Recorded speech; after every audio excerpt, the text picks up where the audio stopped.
بسم الله الرحمن الرحيم، والصلاة والسلام على أشرف المرسلين.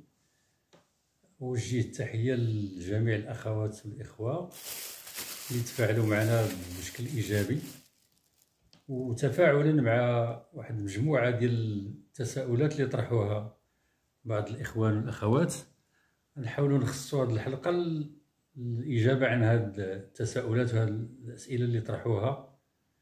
مثلا عجبني واحد الملاحظة اللي لاحظتها واحد الأخت، أنه قالت بما أن الحكومة اقتطعت وكذلك أقدمت على التوقيف ديال الأساتذة عملا بطبيعة الحال ما كانت تقوم به الحكومة السابقة، وكان الأجدر أنها بطبيعة الحال هذا الاقتطاعات والتوقيفات يكون كذلك تنفيذ اتفاقات سابقة، وعلى رأسها اتفاق ديال 26 أبريل 2011 اللي كان كنص على خارج السلم وعلى الدرجة الجديدة. ما عرفناش هذا بطبيعة الحال المعادلة تناقض فيها تناقض كبير، فيها مفارقة عجيبة وعجيبة جدا. في الوقت اللي كتبغي كتقتطع أو توقف، ولكن باش تنفذ اتفاقات سابقة هذا أمر عجيب جدا. هذا من جهة. من جهة أخرى كاين واحد الأخ اللي كيتساءل على قال بأنه حنايا دخلنا الإعدادي بشهادة الإجازة الثمانينات. يقول بأنه أنا أتذكر جيدا أن هادو كانوا جوج ديال الأفواج، فوج اللي بطبيعة الحال اشتغل متوظف في الثانوي الإعدادي، وفوج اللي مشى للثانوي. ما كانش ديك الساعة كتسمى الثانوي التأهيلي، مشى الابتدائي، لا مشى للثانوي. الثانوي اللي كيتسمى دابا الآن الثانوي التأهيلي. وهاد الفوج اللي مشى للثانوي التأهيلي المسار ديالو ديال الترقيات عادي جدا، بقى حتى خرجوا بخارج السلم. كاين منهم اللي تقاعدوا خرجوا بخارج السلم، في حين ان هادو اللي في الاعدادي بقاو مجمدين. في بطبيعه الحال كانوا خدموا في الاول بالسلم التاسع، ثم عطاوهم ولكن سمح لي بين قوسين، نعم. كانوا اللي خدموا بسلم 8 في الابتدائي، ليسونسي في الابتدائي هذا. ومن بعد كنتكلم على الاعدادي، انا كنتكلم على الاعدادي، حيت من بعد دمجوهم من 8 من سلم 8 لسلم 10. سلم 10 اي فوالا. هادو اللي كانوا في الاعدادي كانوا خرجوا بالسلم التسعود.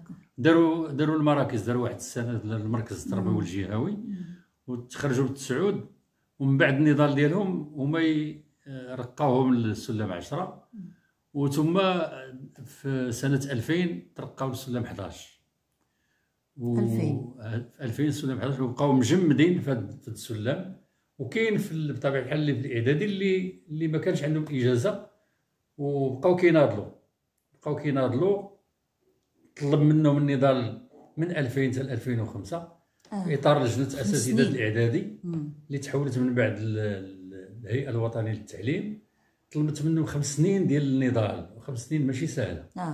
وتصوروا ان هاد 5 سنوات كيفاش غيكون انعكاس ديالها على المردوديه وعلى التلميذ وعلى هذا راه الوقت اللي ما كنحفزوش الاستاذ اللي هو رجل التعليم اللي كتحتاج للتحفيز. شيء طبيعي ان المردوديه ما غتكونش مردوديه اللي هي بحال داك الشكل اللي مطلوب. هذا من جهه. ثم كاين هناك اخ اللي تساءل على اين اختفى الكاتب العام للهيئه الوطنيه للتعليم، الاستاذ احمد الحرباشي اللي كان استاذ ديال الرياضيات. الاستاذ احمد الحرباشي انا كنت عضو، كنت كاتب اقليمي وكاتب جهوي، كنت في المكتب الوطني، ولكن بحكم النظام الاساسي او القانون الاساسي ديال الهيئه الوطنيه للتعليم كان ينص من بين البنود ديالو على ان اي واحد تحال على المعاش بقوه القانون خصو ما يبقاش في بطبيعه الحال في الهيئه. وهذا حتى القانون بالنسبه للنقابات راه المتقاعدين اصلا راه ما خصهمش يبقاو فيه، وباقيين يمكن لهم كاين منهم قياديين الان بلا ما نسميو قياديين باقيين متقاعدين باقيين وباقي. وكيفاش غنطلبوا من هذا المتقاعد يدافع على واحد اللي باقي كيدرس باقي مزاول وباقي مزاول. هذا راه هذه راه اشكاليه كبيره، مفارقه كبيره. انا بعدا بالنسبه لي ما نقبلش عندنا بزاف د المفارقات انني نكون ممارس وكينوب عليا واحد متقاعد، او نكون متقاعد وكينوب عليا واحد ممارس. ما يمكنش لان المعادله ما مقبولاش. هذا من جهه. من جهه اخرى فيما يتعلق كاين الاخوان والاخوات اللي كيتسائلوا. تكلمتي على السي حرباشي، كان عنده مشكل اخر. كان عنده بحكم الزوجه ديالو مريضه الله يشافيها. المهم هادو العوامل القانون الاساسي هو راه جا كيسمحش. وانا اتذكر جيدا في المجلس الوطني كان جا في ديك الفتره ديال داك المشكل اللي وقع في تونس ديال بن علي، جا وقال لك انا راه قلت للاخوان غندير كان غيعلق بانه ما بقاش بحال الشكل اللي وقع لبن علي ملي كانوا قالوا له يرحل. قال لك كنت غنجيب يرحل لانني متقاعد خصني نرحل. شوف بحال ديك الفكره فين وصل. بطبيعه الحال والسيد نشهدوا له بالنضال، والصراحه بذل واحد المجهود. ومن هذا المنبر كنحييه وكنتمنى له الشفاء العاجل ديالو وديال مراته، ومن هذا المنبر كنحييه. كاين اللي تسائلوا على واش ممكن اننا نلجؤوا للمحكمه. طبيعه الحال المحكمه الاداريه قال لك واش ممكن لنا حنا درنا خدينا استشارات مع الناس اللي عندهم خبره في المجال القانوني. قالوا لنا بان المحكمه الدستوريه هي اللي عندها الصلاحيه انها مباشره من بعد صدور النظام الاساسي خص يتم اللجوء الى المحكمه الدستوريه. اذا كاين محكمه واحد اداريه الاجل اللي محدد اذا باش يمكن لك ترفع دعوه. حنا تنتمناو ما نوصلوش للمحكمه الدستوريه. اذا كاين فرق، كاين محكمه اداريه ومحكمه دستوريه. المحكمه الدستوريه هي اللي عندها الاختصاص ديال انها تنصف هذه الفئات هذو. وراه السيد الدكتور ادريس قصوري راه كان شار انه يمكن لنا نلجؤوا للمحكمه باش يمكن لها تعطينا حقنا، لان هذا حق. هذا اتفاق وتعتبر اتفاقا تاريخيا بين حكومه عباس الفاسي والمركزيه النقابيه والباترونه انذاك. وتم انصاف واحد المجموعه ديال الموظفين ديال القطاعات في قطاع الصحه وقطاع العدل وقطاع الماليه. وجاو قطاع التعليم اللي هو قطاع حيوي اللي كيخرجوا منه هادو الناس ديال الصحه وديال العدل وديال الماليه. وطبعا ما عرفناش هذا، ما عرفتش. هذا سؤال تيبقى نطرحه وخليه مطروح. هذا هو مطروح. هذا هو السؤال اللي كيبقى مطروح. اذا كنتمناو من خلال هذا المسار هاد الابناء ديالنا اللي نزلوا في هذه الحراك راه ما نزلوش عبثا. راه ما يمكنش، لان ما يمكنش واحد القطاع اللي هو حيوي وكيتطلب تحفيز ما يمكنش انسان يعطي، ما يمكنش تستنى منه مردوديه.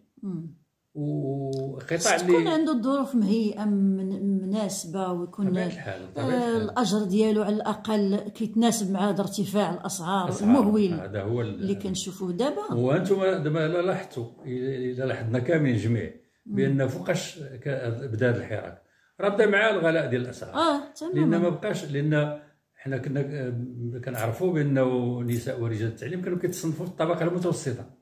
دابا ما بقاوش. دابا مشات. دابا الفقيره راه فيها جوج ديال الفقيره فيها فئتين. لان الفقيره راه كتلقاهم ناس كيمارسوا تجاره عندهم مدخول شي مرات، ولكن يعتبر فقير. وكاين الفقر المدقع واخلاص هذاك اللي مساكن في اعماق في ذاك المغرب العميق، دوك اللي بعاد مساكن هذوك هما الفقر المدقع. هذا هو. اما بالنسبه للموظفين بحالنا وداك الشيء فولينا ماشي ما عرفناش راسنا، ما بقيناش من ديك المتوسطه، لان الانسان ما بقاش كيقدر حتى يشري حتى سميتو المواد الاساسيه اللي كيحتاجها الانسان في الحياه، ما بقاش كيقدر عليها. الا كانت كما كيشيروا بعض الاشخاص، الا كانت هناك اراده حقيقيه ديال اننا نطوروا المنظومه ديال التعليم، الا كانت اراده حقيقيه غتعاونوا جميع طبيعه الحال، سواء الحكومه او الوزاره او كل مهتمين، اساتذه جامعيين، خبراء فاعلين في المجال ديال التربوي، يمكن يديروا مناظره ولا دار لقاء. شتي حتى دابا يخرجوا بواحد المجموعه ديال التوصيات. بالنسبه استاذ عبد الله هذا الشيء ديال تعليق الاضرابات، حيت كاين اللي كيسمع تعليق الاضرابات حتى هو علاش ما تهضرش لنا عليه. تعليق راه ماشي تيعني انه صافي راه توقفوا النضالات وتوقفوا، راه النضال مازال مستمر.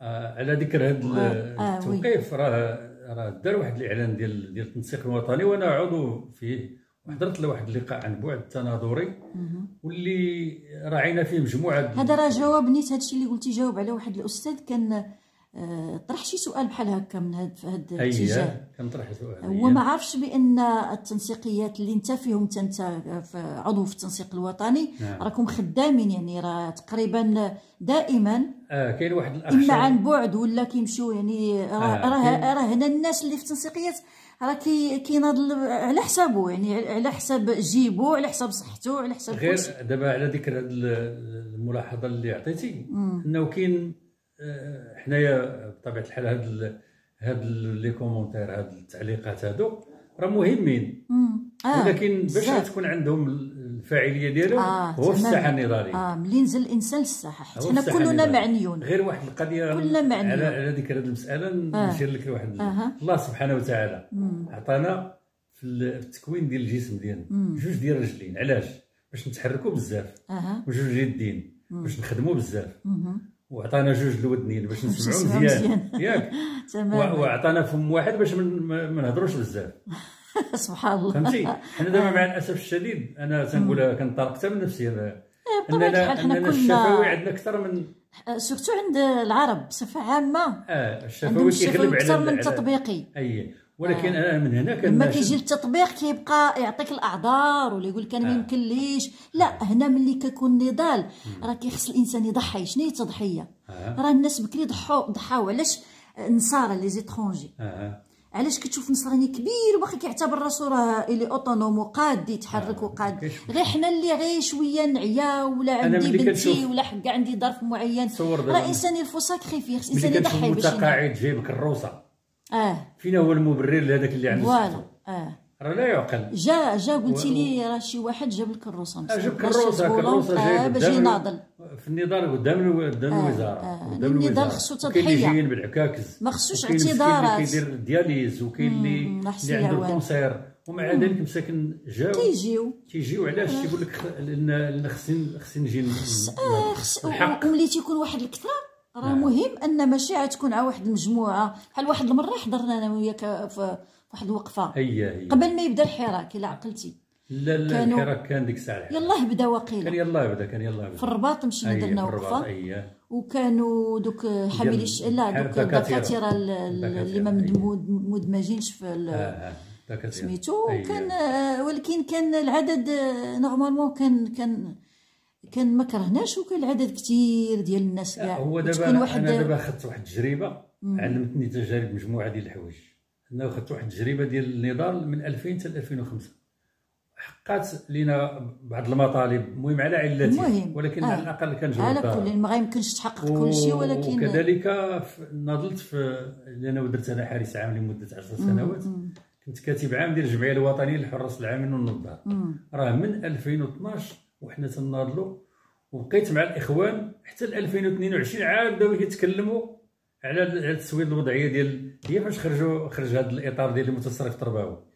ومن هذا المنبر بطبيعه الحال انا كنت انا حيت ما كنفهمش في هذا المتصرف التربوي، لان ماشي الميدان ديالنا. انا تعليم ابتدائي انت عارف، ولكن شرح مزيان هذا مساله. كنا غير باش نعطيك انا في النضال، حيت كانت في الاول تاسست الجمعيه الوطنيه لمديرات ومديري الابتدائي بالمغرب في 2006. في 2009 تأسست الجمعيه الوطنيه لمديرات ومديري الثانويات العموميه بالمغرب. وعاد وحنا كنا وجهنا لهم النداء، قلنا علاش ما يدارش واحد الاطار نسميوه شي تسميه، مثلا هيئه الاداره التربويه، يكونوا فيها كاع الممارسين في الابتدائي ولا الاعدادي ولا يدمجوا كاملين مزيان. ولكن بعض الاخوان رفضوا. الشيء اللي دفعنا انه في 2012 درنا كنا درنا واحد التنسيقيه وطنيه فيها 9 ديال الاشخاص، ومن بعد وجلس معنا المرحوم الوفا، ناقش معنا واحد المجموعه ديال الملفات. وهذيك السنه هذيك في 23 مارس 2012 درنا المؤتمر الوطني اللي اسسناه في بوزنيقه، وطلبنا لقاء مع السيد الوزير المرحوم الوفا، وفعلا جلس معنا ودار واحد اللجنه مشتركه باش نعطيو تصور لهذه الاداره التربويه.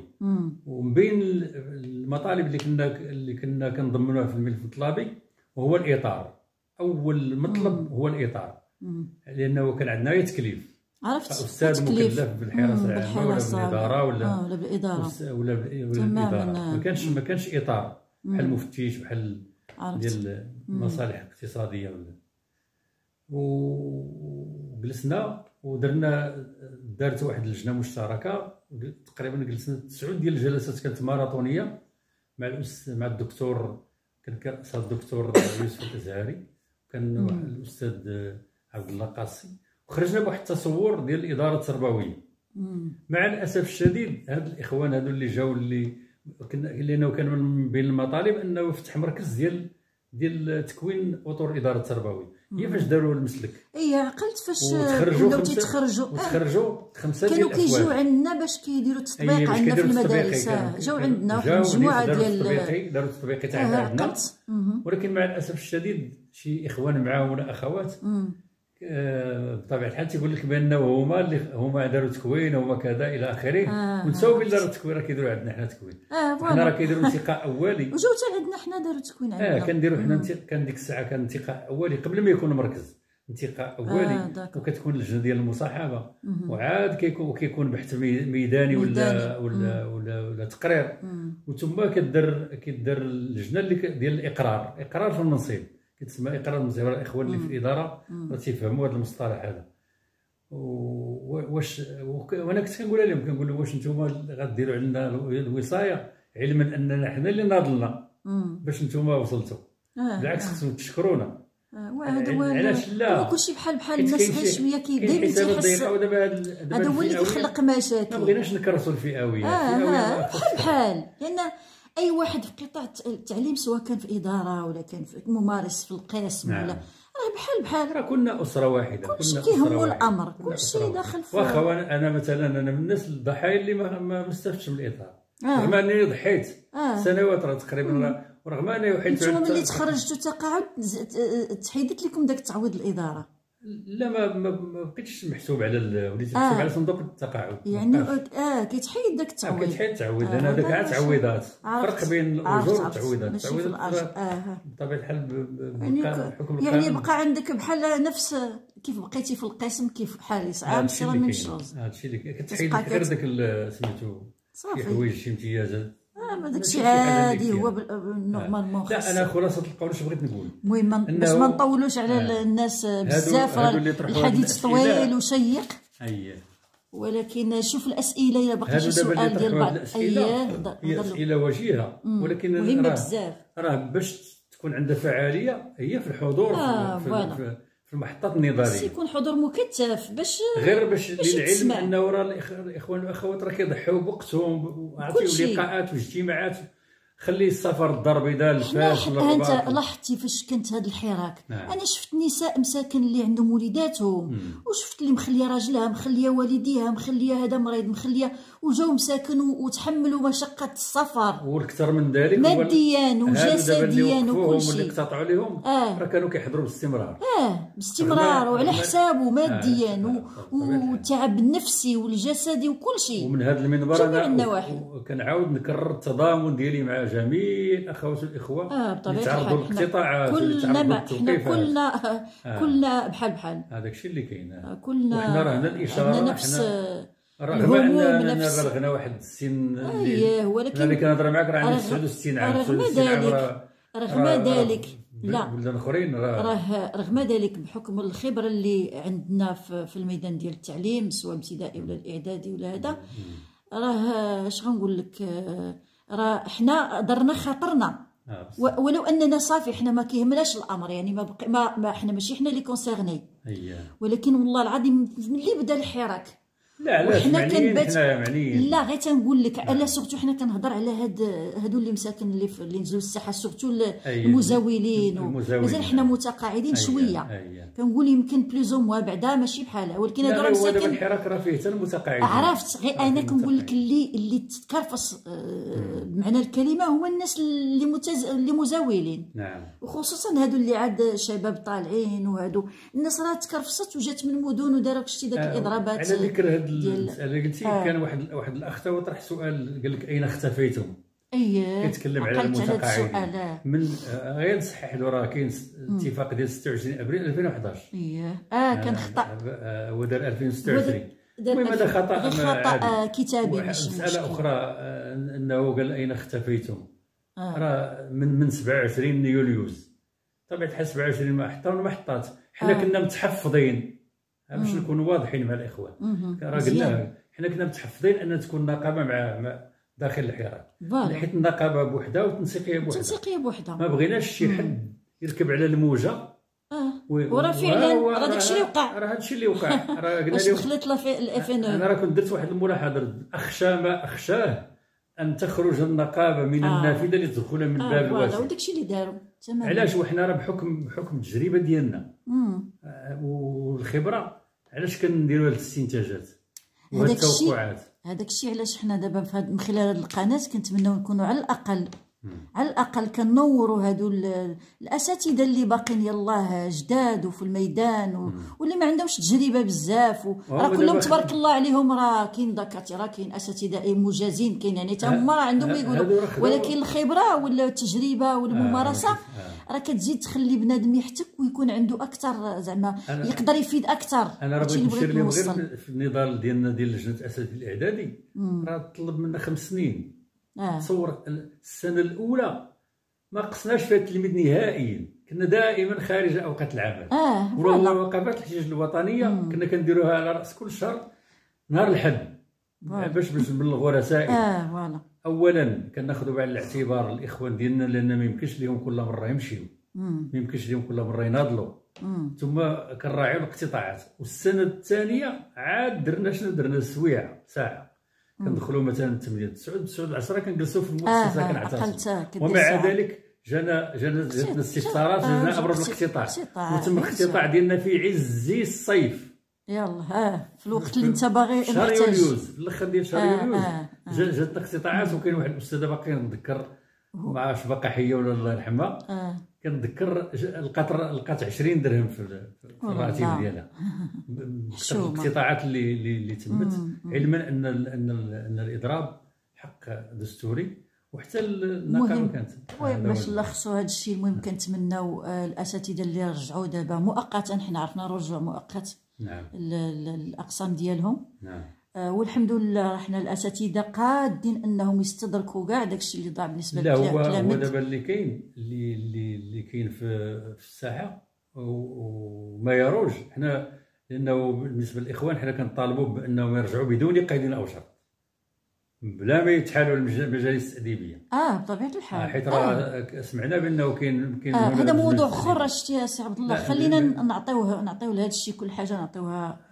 وقتها، وذكرهم بان حنا على الله. حنا بصدد ان شاء الله غنديروا واحد اللايف غدا ان شاء الله، لان غدا غتكون المباراه ديال كره القدم ديال المنتخب الوطني المغربي. من موراها من 9 ل 10، يعني من 9 ل 10 واحد الساعه ولا ساعه الا روب ولا هذا، نتكلموا على واحد المجموعه د المواضيع كاين ويدخلوا الاخوان. علاش لا يدخلوا؟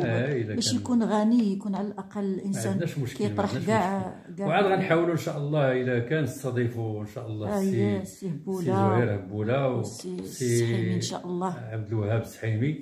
مستعد الاخوان اللي كنحييهم هذا المنبر، تبارك الله عليهم، كنتمنى لهم التوفيق، والحمد لله مطمئنين. حنا هذا الخلف كاين الخلف السلف مطمئنين على كما الخلف. قلتها قبيله الاستاذ هبوله قلتها له، قلت له زعما أيه. تبارك الله عليهم. لا تبارك الله الخلف كاين، وتبارك الله اطور عليا راه كاين تبارك الله الماستر والدكتوراه وهذا عندهم وكنحييهم من المنبر، نتمناو لهم التوفيق ان شاء الله. هادشي اللي كاين. المهم لقاؤنا غدا ان شاء الله، ان شاء الله. وشكرا ما بين 9 و10. وشكرا لكم جميعا.